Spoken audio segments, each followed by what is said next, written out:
అమ్మ నమస్తే అమ్మ. నమస్తే తల్లి. కర్పూరంలో 2 రకాలుంటాయమ్మ.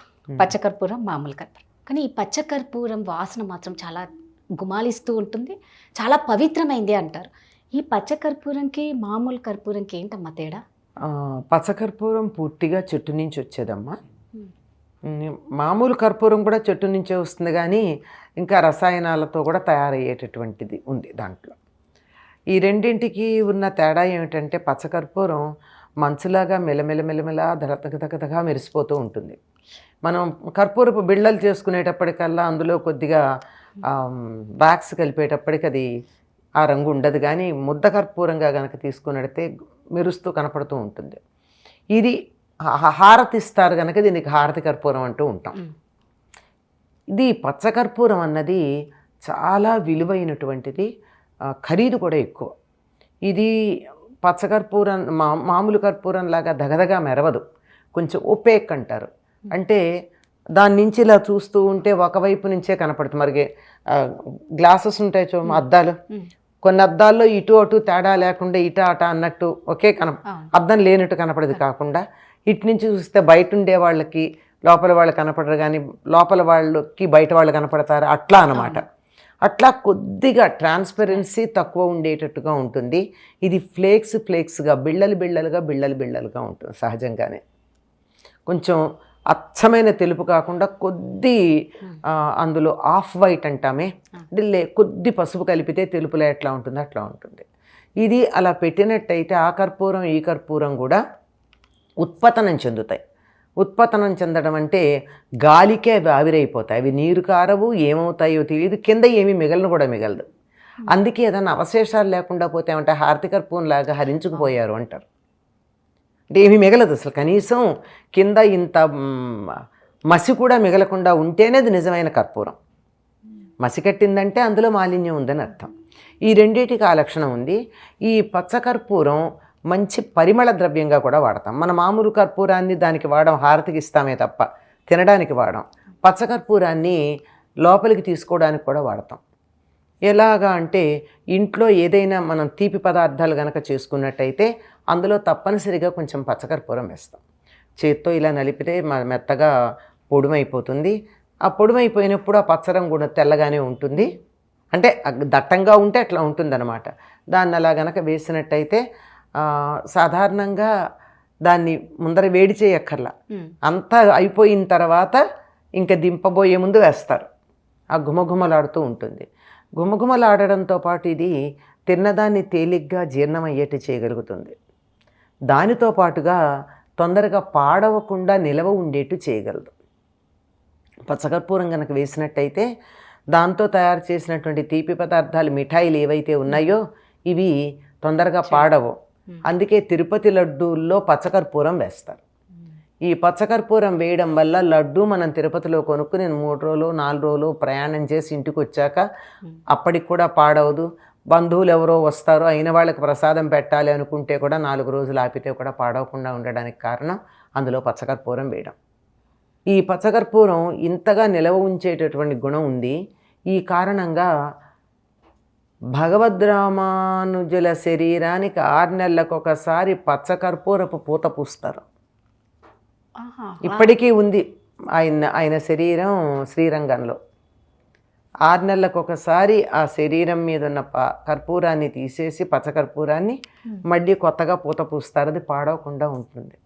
దేన్నైనా సజీవంగా, అంటే ప్రాణం ఇవ్వలేదు కానీ ప్రాణం ఉన్నట్టుగా పాడైపోకుండా, కుళ్ళిపోకుండా, చెడిపోకుండా ఉంచగలిగినటువంటి లక్షణం పచ్చకర్పూరానికి ఉంది. అందువల్ల మనం తినే పదార్థాల్లో అది కనుక వేసుకున్నట్టయితే తొందరగా పాడవకుండా ఉంటుంది. ఇంకొక విశేషం, వెంకటేశ్వర స్వామికి తిరునామం అలంకరిస్తారు కదా. తిరునామంలో చుట్టూ తెల్లగా ఉంటుంది, మధ్యలో ఎర్రని నామం ఉంటుంది. ఆ తెలుపు దేంతో చేస్తారంటారు? పచ్చకర్పూరపు పొడి. ఆ పచ్చకర్పూరపు పొడితోనే ఆయన తిరునామాన్ని అలంకరిస్తారు ఆయనకి. అంటే ఇప్పుడు మీరు మామూలు కర్పూరం అయితే తొందరగా హరిస్తుంది అంటారు, ఈ పచ్చకర్పూరం అయితే అలా ఉండదా అమ్మ? హరిస్తుంది, అది కూడా హరిస్తుంది. అంటే ఈ వారమే కదా. ఇప్పుడు మీరు కర్పూరం తీసి మంచి కర్పూరం, ఈ బిళ్ళలు కావు, అదే బిళ్ళలు కూడా కొద్ది కాలానికి హరిస్తాయి కానీ చాలా కాలానికి మంచి కర్పూరం తెచ్చి అక్కడ పెట్టేయండి, ఉండదు. లేదా ఎయిర్ టైట్గా డబ్బాలో పెట్టి కర్పూరాన్ని పెట్టండి, ఓ 15 నెల రోజుల తర్వాత తీస్తే కింద ఉన్నటువంటి కర్పూరం మూతకు అడుగున అతుక్కుని ఉంటుంది. ఎట్లా వెళ్ళిందంటే గాలికి ఆవిరైంది, పైన మూత ఉంది, వాతావరణం చల్లగా ఉంది, బయటికి వెళ్ళలేదు, అంచేత ఆవిరి కాస్త అది గడ్డగట్టి మూత దగ్గర ఉంటుంది కర్పూరం. అలా ఉందంటే అది మంచి కర్పూరం అని అర్థం. పచ్చకర్పూరం కూడా అంతే. అందుకే మనం వంటల్లోకి తెచ్చుకున్న పచ్చకర్పూరాన్ని పూర్వకాలం చాలా కష్టపడి నిలవబెట్టేవాళ్ళు. ఈ రోజుల్లో మనం ఏం చేస్తున్నాం, ఎయిర్ టైట్ డబ్బాల్లో పెట్టి ఫ్రిడ్జ్లో పెట్టుకుంటున్నాం. లేకపోతే కొన్న తర్వాత ఏమైందో 4 రోజుల తర్వాత వెతుక్కోవాలి ఎక్కడుందని. తర్వాత మనం వక్కపొడి ఒకటి ఉంది కదా మనకి, తెలుగు వాళ్ళు తమిళియన్స్కి చాలా మంచి అలవాటు అంటామో చెడు అలవాటు అంటామో తెలియదు కానీ ఒక అలవాటు.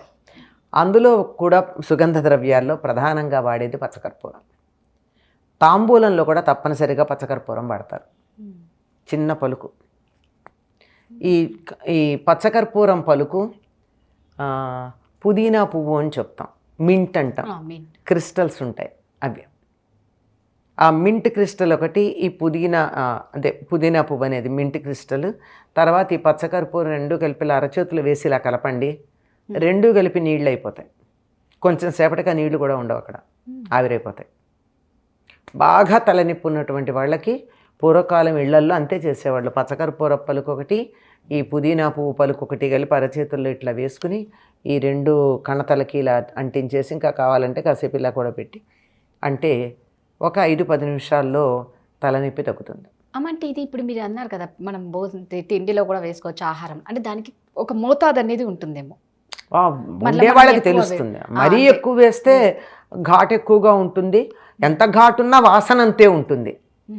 వాసనలో ఎక్కువతో ఇప్పుడు 10 గులాబీ పూలు పెట్టినా 100 గులాబీ పూలు పెట్టినా 1 గులాబీ పువ్వు పెట్టినా గులాబీ వాసనలో దట్టం ఉండదు.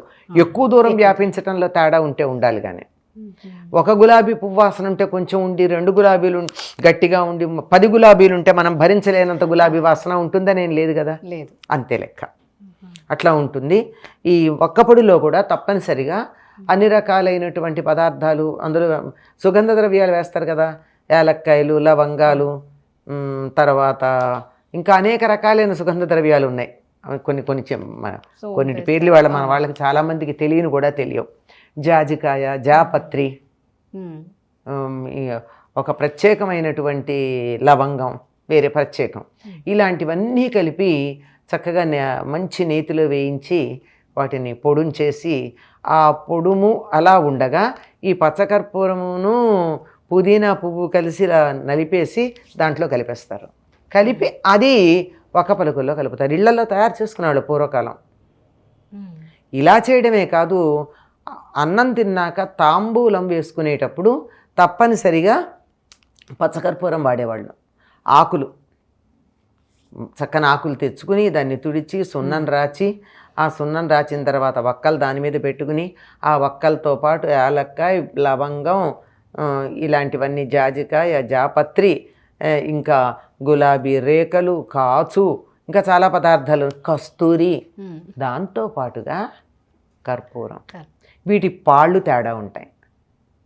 ఇందాక అడిగారు కదా ఎంత మోతాదు ఏంటని, అది చెప్పలేం. కానీ దీంట్లో ఒకప్పుడు తెలిసేదట. మనుచరిత్రలో చెప్తాడు, అక్కడ నుంచి ఒక మంచి తాంబూలపు వాసన వస్తుంది, అక్కడ ఒక స్త్రీ ఉన్నట్టు నేను గమనించాను అని. ఎట్లా తాంబూలపు వాసన బట్టి? అందులో కర్పూరపు వాసన ఎక్కువ ఉందట. దానిని బట్టి, ఆ పాళ్ళని బట్టి, ఆ వాసనని బట్టి కర్పూరము, కస్తూరి, వాటి పాళ్ళు ఎలా ఉన్నాయో చూసి అది స్త్రీ వేసుకున్న తాంబూలం అని వీళ్ళు గుర్తించారట. మనం చెప్తాం కదా, కారాకిళ్ళి వేసుకుంటే ఆడపిల్లలు అనుకోం కదా, అనుకోము. హారతి కర్పూరం కలిసిందంటే అది ఆడపిల్ల. హారతి కర్పూరం కలిస్తేనా? హారతి కాదు, మామూలు పచ్చకర్పూరం. అది అందులోనూ మనం ఇక్కడ అనుకుంటున్నాం. మనకి తెలియడానికి ఉదాహరణ చెప్పా కానీ ఇలాంటి పిచ్చి తాంబూలాలు వేసుకునేవాళ్ళు కదా పూర్వం. ఇదంతా ఆరోగ్యాన్ని చెడగొట్టేవి. అవి చక్కగా ఉండేవి, ఆరోగ్యాన్ని పెంపొందించేవి, చక్కగా ఉండేవి అవి. అలా తప్పనిసరిగా పచ్చకర్పూరం మన నిత్య జీవితంలో, ఆహారంలో ఉపయోగపడేటటువంటి ఆరోగ్యాన్ని పెంపొందించేటటువంటి జీవశక్తిని నిలబెట్టేటటువంటి ఒక సుగంధ ద్రవ్యం. అమ్మవారికి హారతి ఇచ్చేటప్పుడు కూడా పచ్చకర్పూరంతో ఇచ్చే పద్ధతి ఉంది. పచ్చకర్పూరంతో మామూలు కర్పూరంతో కాక ఈ పచ్చకర్పూరంతో హారతిస్తారు. అది చాలా విశిష్టమైంది. మనం ఈ శ్రావణ మాసంలో అమ్మవారికి శుక్రవారాలన్నా పచ్చకర్పూరంతో హారతి ఇద్దాం అమ్మవారి అనుగ్రహాన్ని పొందడానికి. శుక్రవారం పూట్ల ఉదయం సాయంత్రం ఎప్పుడో ఒకప్పుడు, ఎప్పుడు పూజ చేస్తే అప్పుడు. చాలా చక్కగా చెప్పారమ్మా. ధన్యవాదాలు. ధన్యవాదాలు.